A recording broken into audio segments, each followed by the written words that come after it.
Hello, this is Chef John from foodwishes.com with spicy chicken noodles. That's right, in addition to showing you an easy, beautiful, and delicious noodle dish, I'm also hoping to expose you to a very specific type of noodle that you might not be familiar with, or at least not using enough, and that would be the rice noodle. Okay, remember that friend you couldn't invite over for the pasta dinner because they couldn't eat wheat? Well, if you use these rice noodles, you're going to have to think up another excuse not to invite them. But anyway, we'll get to all that in a few minutes. For now, let's go ahead and get started with the other components, the first of which would be some chicken meat. And for this, I'm going to use some already cooked chicken breast that I've torn into some large shreds. And while this will work with raw chicken, and I'm totally going to tell you how to do that on the blog post, this is one of those recipes that's just perfect for using up leftovers. So I went ahead and tore apart one large chicken breast as shown. And once that's set, we can refrigerate until needed and move on to the second component, which is our veggies. And the array I'm recommending starts with some julienne carrots, which you could do with a knife, but that would take you like an hour. So instead, you could always grate them, or use a peeler, or like I did, use one of those vegetable shredders you ordered at 2 a.m. after seeing the infomercial. Hey, it happens to the best of us. I'm also going to add a nice big handful of shredded cabbage, as well as some sliced red bell pepper, which is of course sweet. And then for some heat, we'll also do a jalapeno. And then we'll finish up with a handful of sliced green onions and some crushed garlic. And that's it. And it's at this point chefs love to say, hey, you could also add whatever leftover veggies you have in your fridge. Which could be true, but not always. I mean, what if you have some leftover steamed rutabagas? Do not put those in this. But anyway, once our vegetation congregation has been assembled, we will move on to the sauce. And we'll start that with a couple spoons of hoisin, also known as the world's ugliest condiment. We will also add a splash of soy sauce, as well as a tablespoon of ketchup, which as you can see I'm measuring very, very carefully.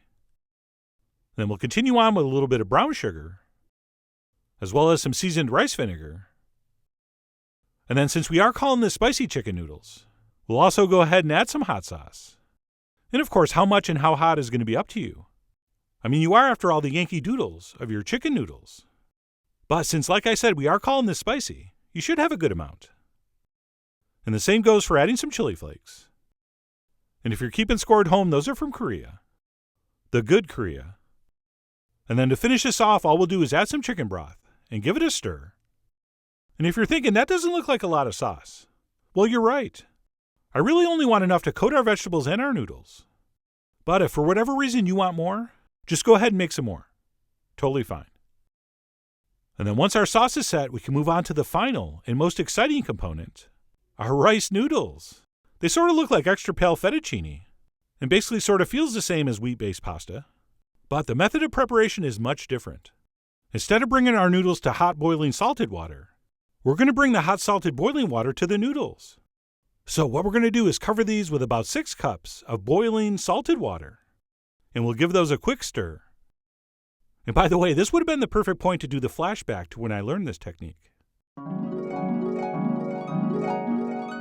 But anyway, like I said, we're going to cover these with boiling water and give them a stir. And we'll let these sit for exactly 10 minutes, which should be enough time for them to hydrate and soften. And during that 10 minutes, it's not a bad idea to give them a stir once in a while. Oh, by the way, times may vary depending on which exact brand you use, but it should be listed on the package. And then what we'll want to do once the timer rings is drain these, and believe it or not, rinse them in cold water. I know, I told you to never rinse. But this is different. We need to cool these noodles down.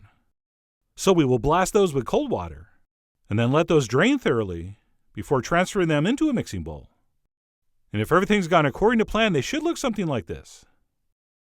And then what I like to do is add our shredded chicken to these cold noodles, and then drizzle over a tablespoon of sesame oil, which again I'm measuring very, very carefully.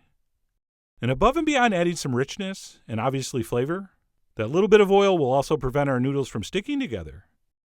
And in case you're curious, the only reason I added the chicken is because we're going to add the noodles and the chicken at the same point. And this way I can do that by just grabbing one bowl. Which reminds me, now that all our components are set, we can begin final production. And to do that, we will drizzle some vegetable oil into our largest skillet, set over high heat. And once that gets almost smoking hot, we'll go ahead and add our vegetable mixture and cook that stirring for just a minute or two. Okay, all we want to happen here is that our vegetables go from cold and raw to basically hot, steamy, and still almost raw. So keep it moving by a stirring and or flipping. And in about a minute or two later, you should have something that looks like this. Okay, like I said, kind of steamy and hot, but those vegetables are still pretty firm. And once that's been accomplished, we can go ahead and pour in our sauce and give that a stir. And all we'll do is let this cook on high heat for about a minute until it starts to bubble. Oh, and if you're wondering if I forgot the cornstarch in the sauce mixture, I did, on purpose. And that's because I prefer something with a little lighter texture. All right, I really don't want a thick, gloppy, starchy sauce. But anyway, we'll pour that in and let it come back up to temperature, at which point we will add our noodles and chicken and attempt to stir all this together. Which, yes, would have been easier in a bigger pan. But it's too late now. Plus, life's too short for regrets. So I took my time, and once that sauce had coated those noodles, it came together a lot quicker. And then all we're going to do to finish this recipe is simply continue to cook this stirring until everything's heated through. Which should only take you a couple minutes, but you'll know. Everything will be heated through. And then what we'll do once we've decided it's cooked long enough is turn off the heat, and we will stir in some freshly chopped cilantro, which is optional, but highly recommended. And other than tasting this for salt and maybe heat, we are done and ready to serve. And we'll go ahead and transfer that into some kind of noodle-friendly bowl. And then to finish mine, I garnish with some extra cilantro, as well as some freshly sliced green onions. And that's it. What I'm calling spicy chicken noodles is done. Or is it are done? I'm not sure. But either way, I'm ready to dig in with a fork, not chopsticks, because I'm hungry. And above and beyond how beautiful this is, and how delicious it tastes, and it really does, what I think you're going to find so exciting about this is just how addictive the texture of those rice noodles are. All right, they do have a similar texture to an al dente pasta, but unlike wheat-based noodles, these have a chewiness I find incredibly addictive. In fact, I have a theory. One reason pad thai is so popular, other than it tastes amazing, is because of the texture of the rice noodles, which I keep describing as chewy, but that really doesn't do it justice. So I think that's really the biggest reason I want you to try this. Oh, and one last thing before we sign off. As good as this is as a hot noodle dish, the leftovers, with maybe a little bit of fresh lemon or lime squeezed in, and an extra tablespoon of oil, makes one of the best cold pasta salads of all time. But anyway, that's it. My take on spicy chicken noodles. It's really not so much a recipe as it is noodles, meat, and vegetables coated with literally every Asian condiment I had in my fridge. But who cares? It looks good, it tastes good, and it's pretty easy. So regardless of what you put in, or whether you enjoy this hot or cold, I really do hope you give it a try soon. So head over to foodwishes.com for all the ingredient amounts and more info as usual. And as always, enjoy.